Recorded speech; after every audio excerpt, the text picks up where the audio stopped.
अफसाना निगार भी हैं और शायर भी हैं। बड़े मशहूर शेर भी इन्होंने कहे हैं। जैसे कौन कहता है मौत आई तो मर जाऊंगा, मैं तो दरिया हूँ समुंदर में उतर जाऊंगा। बड़ा बहुत मशहूर शेर है, शायद आपने कभी सुना भी हो।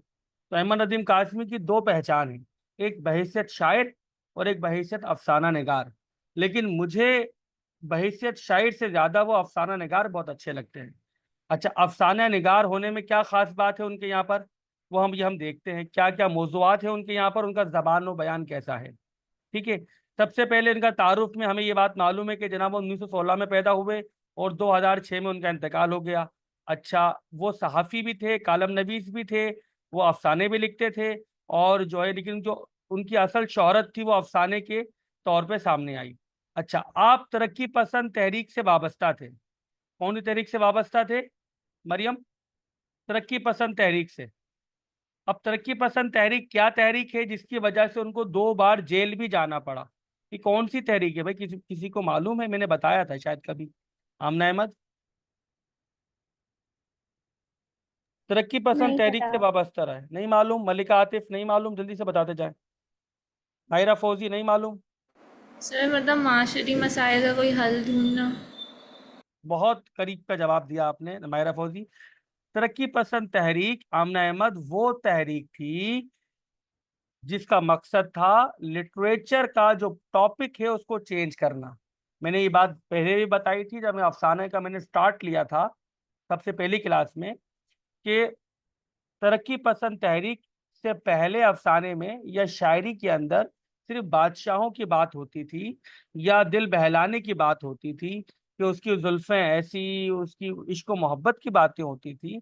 तो तरक्की पसंद तहरीक ने कहा कि आप मुआशरे को रिप्रेजेंट करें। ठीक है। यानी मुआशरे के जो चलन है, इसमें जो मसाइल हैं उनकी बात की जाए। जैसे दुनिया में भूख का मसला है, अमीर और गरीब का मसला है, किसान और वडेरे का मसला है। इन मसाइल को अदब के जरिए, कहानी और शायरी के जरिए उजागर किया जाए। ये तरक्की पसंद तहरीक का मोटिव था। ठीक है। तो अब इस मोटिव के लिए उन्होंने बहुत सारे ऐसी कहानियां लिखी, ऐसी सियासी कहानियां लिखी, ऐसी संजीदा कहानियां लिखी जिससे मुआशरे में तब्दीली लाई जा सके और मुआशरे के मसाइल को सामने लाया जा सके। यानी आमना अहमद, कहानी सिर्फ तफरी के लिए नहीं हो कि अभी आपने कहानी पढ़ी थी, एक परिस्तान की परी थी और उसको कौकाफ के शहजादे से इश्क हो गया और आखिर में कहानी के भाई हीरो हीरोइन मिल गए, कहानी खत्म। अब इस कहानी का सोसाइटी से कोई फायदा नहीं हुआ। अब लोगों भूख से मर रहे हैं या जो है वडेरा किसान पर जुल्म कर रहा है, ये बात तो जो है कहानी में नहीं आ रही। कहानी में क्या बात आ रही है? परी और शहजादी की। तो तरक्की पसंद तहरीक ने क्या कहा कि ये वाली कहानियां खत्म और वो वाली कहानियां लिखेंगे जो कि मुआशरे को रिप्रेजेंट करती हों। समझ आया? मरियम, मुझे बता तरक्की पसंद तहरीक ने क्या काम किया? वो ये चाहते थे कि जो है अफसानों में जो है माशरे के मसाइल को बयान किया जाए, और सिर्फ तफरीह के लिए नहीं, जैसे सिर्फ इसकी शाबाश। कहानियाँ। और ये 1936 के बाद सामने आई थी और 1936 से इसने अपना काम शुरू कर दिया था और ये 1956 तक तो चलती रही। उसके बाद जब लियाकत अली खान का इंतकाल हुआ तो इसके ऊपर पाबंदी लगा दी फिर, लेकिन ये आज भी है, ये सोच मौजूद है। और ये ख़त्म होने के बावजूद भी अब अपनी पूरी तहरीक की सूरत में नहीं चल रही, लेकिन आज भी जो है ये लोगों की सोच इस मुतालिक है कि हम कोई भी टॉपिक ऐसा लिखेंगे जिसमें किसान का मसला होगा या मुआशर की मसला होगा तो हम कहेंगे ये तरक्की पसंदाना मौजूआत है। क्या मौजूआत है मायरा फौजी? तरक्की पसंदाना मौजूआत। बोल के दिखाएं मायरा फौजी, तरक्की तर, पसंदाना मौजूआत। तरक्की पसंदाना मौजूद है। इनाया, कौन से मौजूआत होते हैं ये तरक्की पसंदाना मौजूआत? दो चार का नाम लेके बताएं। इनाया, कैसे मौजू होंगे ये? जल्दी बताएं, वो अफसाना भी पढ़ना है। हाँ इनाया, आप बताएं। कल में आप वीडियो ऑन करेंगे तो मुझे बार बार आपको वो नहीं करना पड़ेगा, अटेंड अटेंड नहीं करना पड़ेगा। मुझे पता चलता रहेगा ये बच्ची सामने बैठी हुई सुन रही है। अच्छा, आप बताएं बेटा इनाया, शाबाश। कौन से मौजूआत हैं? तिब्काती कशमकश सबसे पहला मसला, सबसे बड़ा मसला है तरक्की पसंद का। जो कार्ल मार्क्स था उसकी सोच थी कि भाई दुनिया में जो है अमीर गरीबों पर जुल्म करते हैं। इस सोच को जो है, टॉपिक को जो है तरक्की पसंद कहते हैं। ठीक है, यानी अमीर और गरीब का मसला, भूख का मसला, बेरोजगारी का मसला, जो भी सोसाइटी के इश्यूज हैं, उसको हम तरक्की पसंदाना मौजूआत कहते हैं। क्लियर हो गई बात? अच्छा जी। तो एक तो इमरान कासमी के यहाँ पर ये वाले मौजूआत है, नंबर वन। नंबर टू, इनके यहाँ पर बहुत अच्छे जो टॉपिक इन्होंने लिखे हैं वो लिखे हैं पंजाब के देहात के बारे में, जो गांव की जिंदगी है, वो इमरान कासमी ने अपने अफसानों में लिखी है। इनके बहुत सारे अफसाने ऐसे हैं जो जिसकी पूरी जो थीम है वो कौन सी है, वो देहात की है। यानी गांव का लड़का है, गांव की लड़की है, गांव का मुखिया है, गांव का पहलवान है, गांव के कोई झगड़ा है, कोई खानदानी मसला है, कोई जिरगे का मसला है। तो जो पंजाब का देहात है, पंजाब की जो देहात की जिंदगी है, अगर उस जिंदगी को पढ़ना हो अस्का को, कि वो जानना चाहती है कि पंजाब के गांव में लोग कैसे रहते हैं, या पंजाब के गांव के लोग क्या सोचते हैं, वहाँ की औरतें किस तरह से रहती हैं, तो उसको इमरान नदीम कासमी के अफसानों से पंजाब के देहात के बारे में एक अच्छी खासी तस्वीर सामने आ जाएगी। अस्का, ये बात समझ आ गई आपको? चलो, अब हम ज्यादा आपका वक्त नहीं लेंगे। दो बड़े मौजूआत मैंने, और भी इसके बहुत सारे मौजूआत हैं, मैंने यहाँ पे कुछ लिख के रखे हैं। कोई बच्ची पढ़ के सुना देगी तो फिर हम आगे पढ़ेंगे इसके बारे में। अल्लाह, चलें। ये वाले जो लिखा हुआ है, कोई बच्चा मुझे पढ़ के सुना दे। नवल ताबिश, आप पढ़ के सुनाए, आप देर से आइए ना, आप पर ये हम ये जिम्मेदारी लगाते हैं। आप पढ़ें बेटा। अहमद नदीम के अफसानों में जमीन और इंसान से इनकी बेपाया मोहब्बत भी खुलकर सामने आती है। इनका तखय्युल पंजाब की फिजाओं में चपे चपे से रोशनास है और इनके लहलहाते खेतों, गुनगुनाते दरियाओं और धूप में झुलसते हुए रेत के जगहों को एक नई जुबान दी है, नई मानवियत अता की है। पंजाब की रोमानवी फिजा और वहाँ के लोगों की मासूमियत और जिंदा दिली, जुरात और जफाकशी और खिदमत और इसार की तस्वीरें इनके अफसानों में आखिर लाजवाल हो गई हैं। इनकी यहाँ गम और गुस्से, ताज्जुब और नफरत और तंग नजर और तशद्दुद का शायबा तक नहीं। हर कहीं महर मोहब्बत, खलूस वफा और सदक व सफा का सोना चमकता महसूस होता है, और यही इनकी बड़ाई की दलील है। अगर आप इनके, अच्छा, इसके अलावा इनके यहाँ पर अगर आप इनका अफसाना पढ़ती हैं, मामता, मामता अफसाना इन्होंने लिखा है जंग आज़ादी, यानी कि सेकेंड वर्ल्ड वॉर के थीम में इन्होंने लिखा है कि सेकेंड वर्ल्ड वॉर में जब ये तूफान खेज जुल्म ज्यादती चल रही थी, तो उसमें एक जो एक मामता का किरदार उन्होंने दिखाया है, बड़ा कमाल का है। मंजर कशी उसमें इनाया बहुत कमाल की है, अगर आप मामता अफसाना पढ़ती हैं। इसके अलावा इनका एक अफसाना है बड़ी सरकार के नाम। क्या नाम है उसका बेटा? बड़ी सरकार के नाम। अगर आप बड़ी सरकार के नाम पढ़ती हैं तो वो आज़ादी के पस मंजर में लिखा है।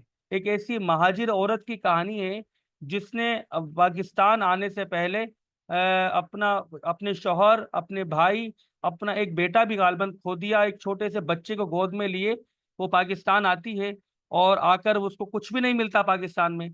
तो उसने एक लड़के के को सुना होता है कि वो लड़का बहुत पढ़ा लिखा और ज़हीन है, तो उसके पास जाती है और कहती है कि जनाब जो है बड़ी सरकार के नाम मेरा एक जो है अर्जी लिखो, मेरा एक लेटर लिखो और ये खत को पहुंचाओ कि मैंने क्या कुछ खोया है। तो फिर वो पूरी कहानी उस लड़के को सुनाती है कि आज़ादी के बाद उसने अपना पूरा खानदान किस तरह खो दिया, और वो एक छोटे से बच्चे को लेके जो है बगैर शौहर के यहाँ पर आई है। किस तरह से उसके शौहर को चाकू मारा गया, किस तरह वो जो है एक एक चीज को बड़ी जुजियात के साथ पेश किया है।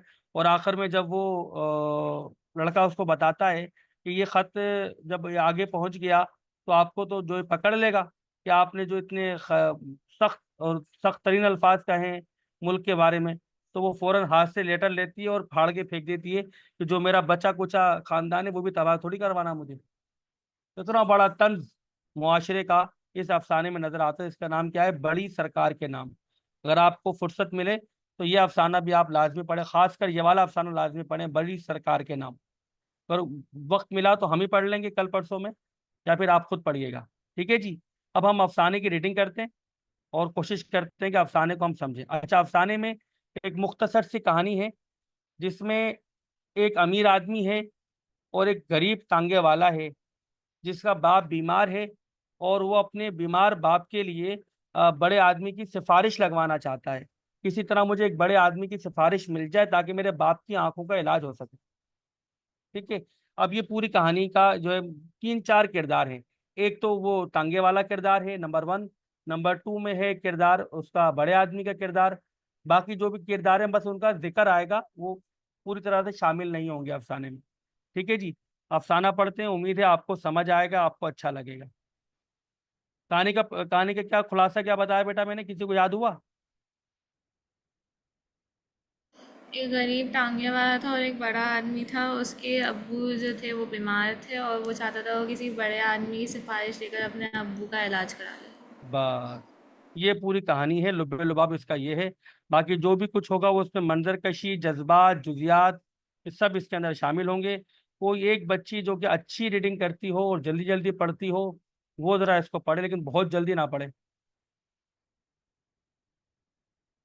कोई बच्ची खुद से पढ़ना चाहती है तो मोस्ट वेलकम।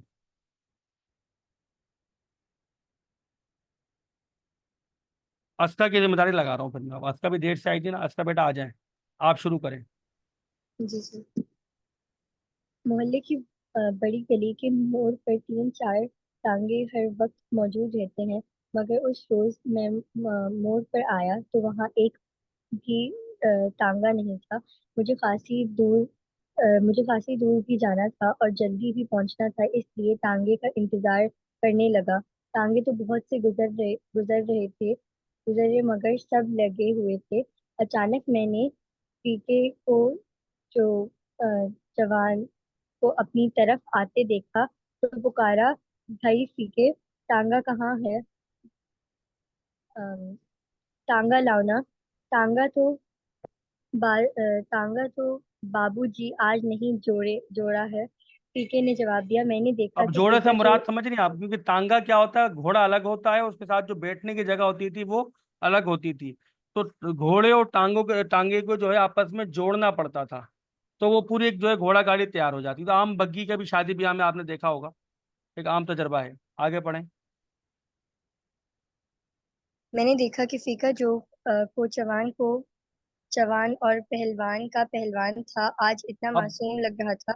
उसकी अब देखिए क्या आंखें भी जबरदस्त तस्वीर बनाई, इसे कहते हैं तस्वीर बनाना। पूरी तस्वीर कैसी बनाई?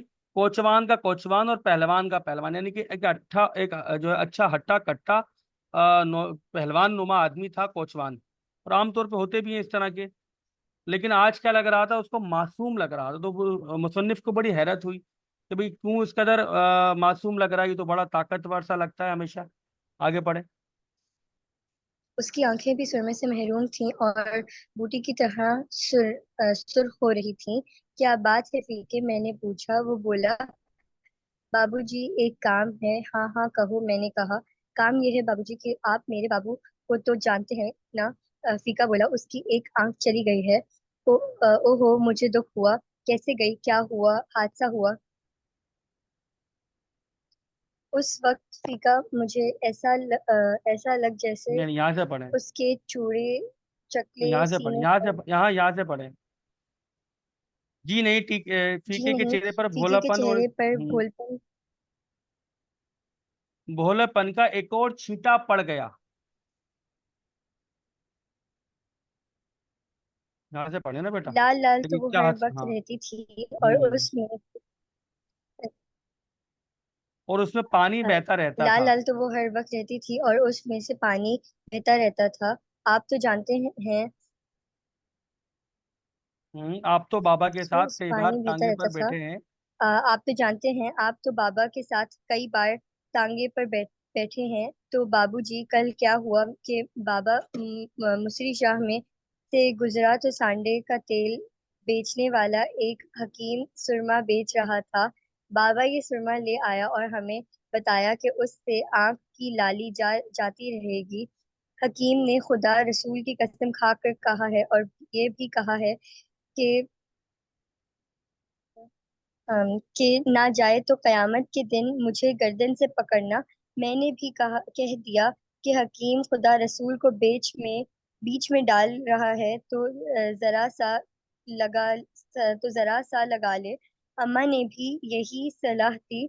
उसमें लुकमान हकीम हुकमत का बादशाह पढ़ा और आंख में सलाई फेर ली। बस फिर क्या था बाबूजी, आप थक तो नहीं गए? सिगरेट वाले की कुर्सी उठा लाऊं? उस वक्त फीका मुझे ऐसा लग जैसे उसके चूड़े चकले से सीने पर गुड्डे का हैरान सर रखा हुआ है। गुड्डे का हैरान सर रखा हुआ है। मैंने कहा, तुम भी हद करते हो फीके, अब आगे भी आगे कहो भी ना कहो ना। फीके। अब देखिए यहाँ रुके। अब एक चीज नजर आई हमें कि किस तरह से लोग सबसे पहली चीज ये इस पूरे पैराग्राफ से नजर आती है कि कितने सादा जबान में इस्तेमाल हो रही है। कितने यानी कि जो वो तांगे वाला है वो अपनी ही जुबान में बता रहा है, लेकिन चूंकि इस पूरे अफसाने का अंदाज जो है मकालमाती नहीं है, मुसन्निफ खुद बता रहा है, तो इसलिए जो उसकी जुबान थी वो कम इस्तेमाल में आई है और जो मुसन्निफ ने अपने लफ्जों के इस्तेमाल ज्यादा किया है। अगर ये मकालमे के साथ होता कि हकीम ने ये बोला उसने ये बोला, तो फिर उसकी जो है उसी तरह का स्टाइल होता जिस तरह हमने कल वाला अफसाना पढ़ा था। Number one. नंबर टू, हमें एक चीज इसमें नजर आई कि किस तरह से लोग मासूम लोगों को झूठी कस्में और बड़े बड़ी कस्में खाकर बेवकूफ बनाते हैं। आपको आज भी जो है ऐसे लोग मिलेंगे जो कहेंगे जनाब ये जरा सा लगा ले जो है तेल, तो बाल लंबे हो जाएंगे, तो आंखें बड़ी हो जाएंगी, तो रंग गोरा हो जाएगा। और इस तरह से लोगों को सख्त तरीन नुकसान भी होता है। ठीक है, ये हमारे एक सोसाइटी का एक बड़ा अलमिया है। तो लोग अपनी मकसद की चीज उनको बेचकर इससे इससे कतई नजर के वो किस कदर नुकसानदा हो सकती है, इससे उनको जरा एहसास नहीं होता। चलें आगे पढ़ें, आगे उस बेचारे के साथ क्या हुआ।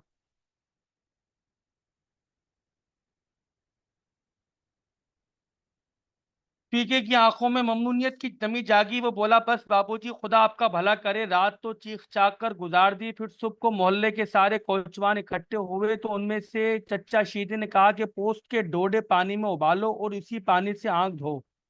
धोई पर बाबू इस तरह तड़पता रहा। अभी पोस्ट के डोडे क्या है? खशखाश के डोडे, एक हकीमी नुस्खा है। खशखाश के भी डोडे होते हैं, पोस्ट के भी डोडे होते हैं। इस तरह से जो है वो मुख्तलिफ चीज़ों में उबाल कर जो है आंखों में लगाए जाते हैं। खशखाश के भी होते हैं, हकीमी इलाज है।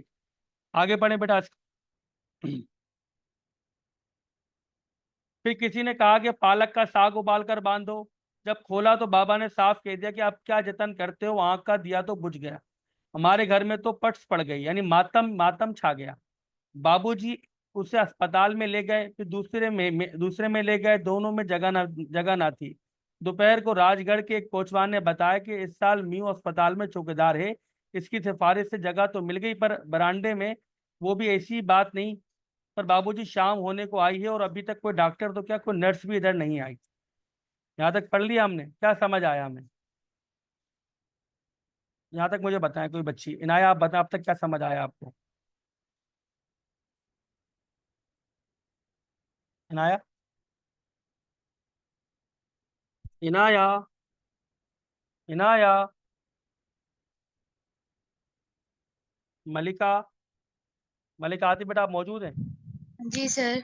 अभी तक क्या समझ आया?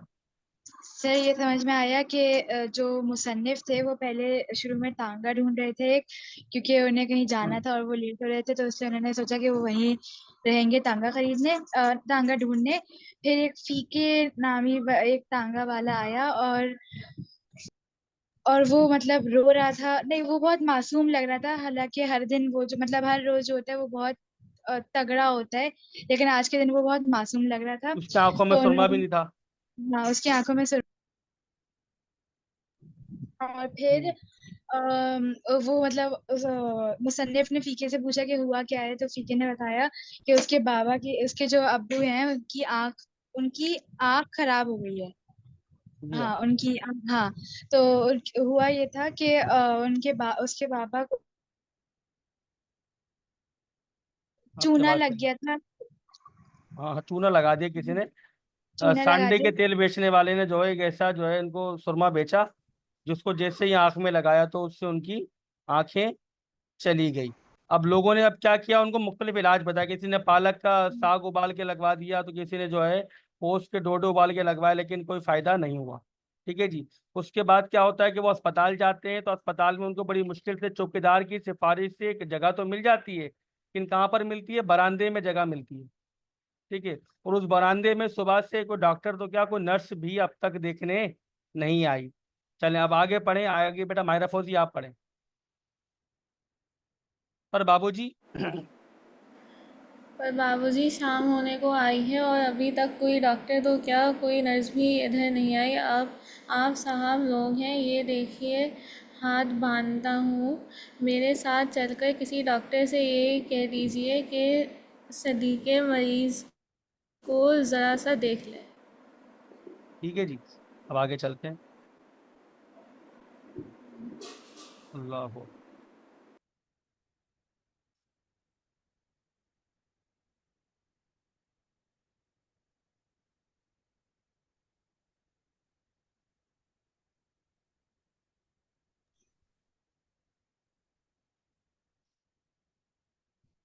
चलें जी आगे पढ़ें।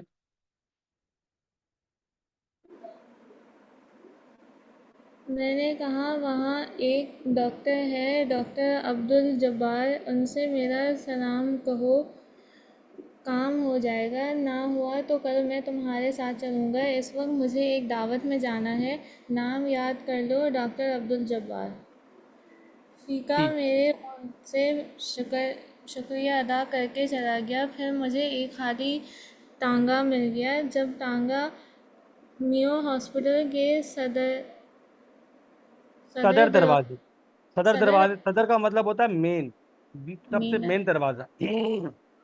सदर दरवाजे के सामने से गुज़रा तो मैंने देखा कि फ़ीका अस्पताल के एक चौकीदार से बातें कर रहा है। ज़ाहिर है कि डॉक्टर जुबार का पता पूछ रहा होगा। एक बार जी में आई कि अस्पताल जाकर जुबार साहब से कह दूँ, मगर अब टांगा आगे निकल गया था और मुझे पहले ही देर हो गई थी।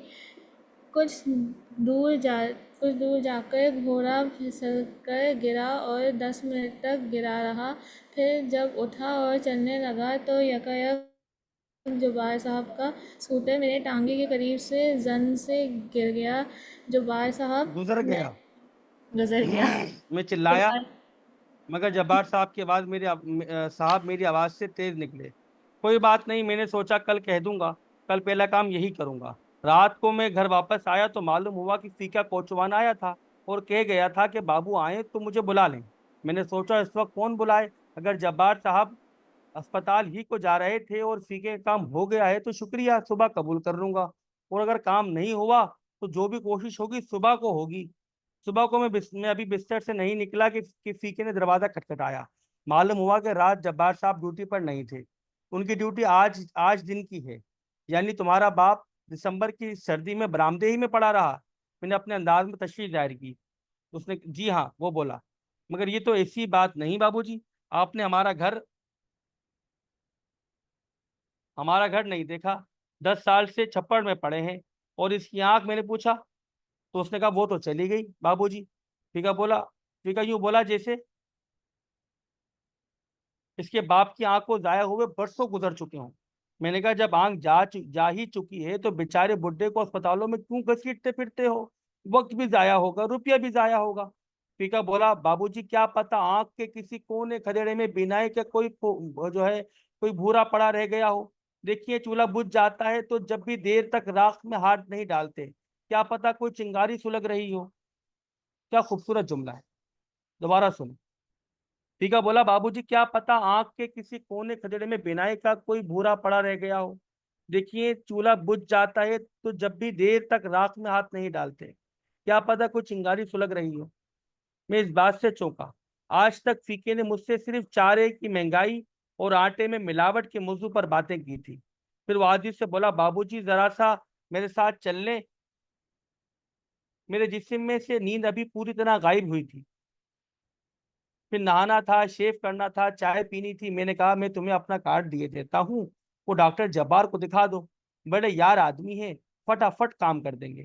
तुम्हारा बाप एक बार वार्ड में चला जाए, फिर इलाज के लिए तो मैं खुद जाकर कहूंगा। वो मुझसे कार्ड लेकर यूं चला चला जैसे दुनिया जहान की दौलत समेटे लिए जा रहा हो। मैंने कार्ड पर लिख दिया था कि जब्बार साहब इसका काम कर दीजिए, बेचारा बड़ा ही गरीब आदमी है, दुआएं देगा। और मुझे यकीन था कि काम हो जाएगा। डॉक्टर को सिर्फ इतना ही तो देखना था कि आंख पूरी तरह बुझ गई है या थोड़ी बहुत रमक बाकी है। रमक मतलब थोड़ी बहुत रोशनी बाकी है। मैं दिन भर गायब रहा और फीका दिन भर मेरे घर के चक्कर काटता रहा। शाम को उसने मुझे बताया कि जब्बार साहब बैठे तो हैं पर कोई अंदर नहीं जाने देता, कहते हैं बारी से आओ।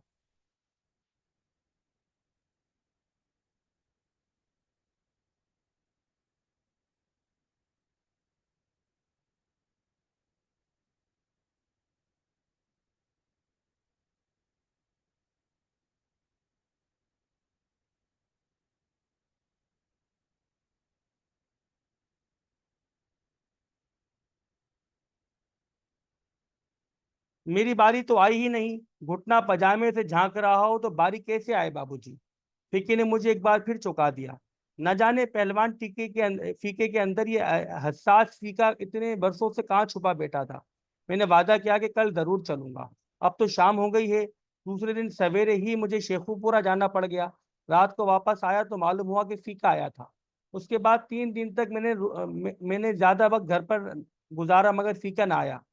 चौथे रोज मैंने गली के मोड़ पर एक कोचवान से फीके के बाप के पूछा तो मालूम हुआ तो उसे वार्ड में जगह मिल गई है।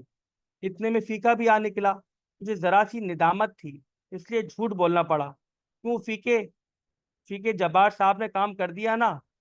वो बोला मगर बाबूजी वो तो मुझसे मिले ही नहीं। मैंने फौरन कहा मैंने उन्हें फोन कर दिया था। फीके का चेहरा एकदम सुर्ख हो गया और उसकी आंखों में अमूनियत की नमी जाग उठी। जब ही मैं कहूँ नर्स बार बार ये क्यों कह रही थी कि देखो बुढ़े को तकलीफ ना हो। फिर मैं वहां से चला आया।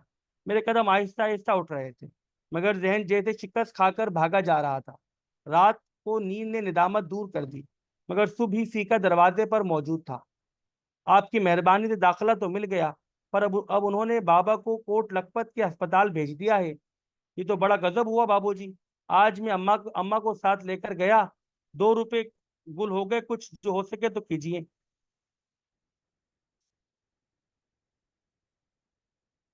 आगे पढ़े भाई। अब पढ़े, आप पढ़े बेटा, अल्लाह भला करे। कोई बच्ची मेरे ख्याल से उस पर है, वेटिंग रूम पर है। ये बच्ची वेटिंग रूम पर है मेरे ख्याल से ना। अस्का और इनाया इमाम दोनों शायद इस पर चली गई वेटिंग पर। अच्छा जी बेटा, आमने अहमद अब आप पढ़े आगे बेटा, शाबाश।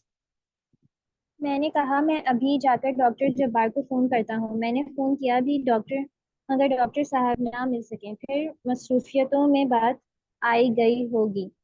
5-6 रोज बाद मैंने फीके को देखा तो सोचा कि नशे चुरा के साथ वाली गली में मुड़ जाऊं और वहां से भाग निकलूं।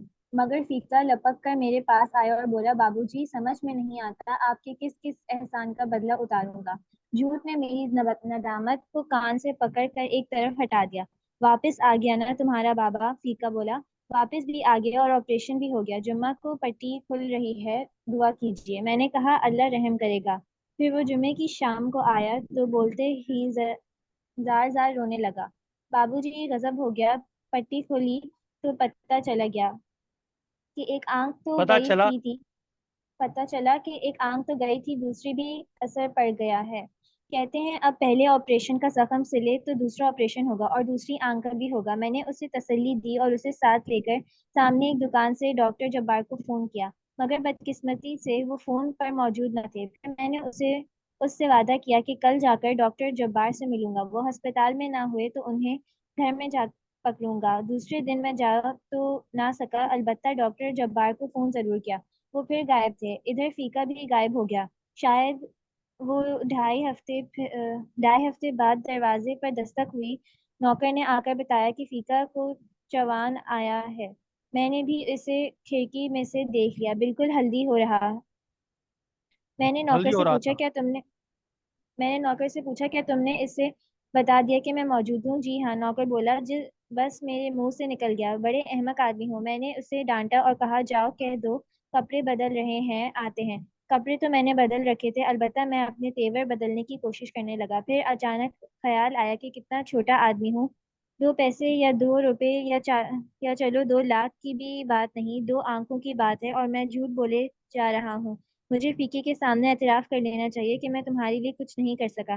फिर मैंने वो फिक्रे सोचे जो मुझे फीके के सामने उस अंदाज से अदा करने थे कि उससे सच्ची बात भी मालूम ना हो जाए और उसे दुख भी ना हो। मैं बाहर आया तो फीका बोलते ही जार जार रोने लगा। बाबूजी, कुछ समझ में नहीं आता, उसकी आवाज भर आ गई। मेरे सोचे हुए फिक्रे एक दूसरे से खत्म घुता हो गए। बमुश्किल मैंने कहा, फीके बात ये है।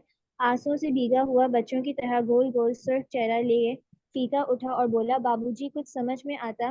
मैं शुक्रिया अदा करूं तो कैसे करूं। मेरा बाबा ठीक हो गया है, उसकी दोनों आंखें ठीक हो गई हैं। उसे बिनाई अल्लाह ने दी है और आपने दी है। आपने मुझे खरीद लिया है बाबूजी, कसम खुदा की उम्र भर आपका नौकर रहूंगा। और मैंने एक बहुत लंबी सी गहरी सांस लेकर कहा, कोई बात नहीं फीके, कोई बात नहीं। हाँ जी,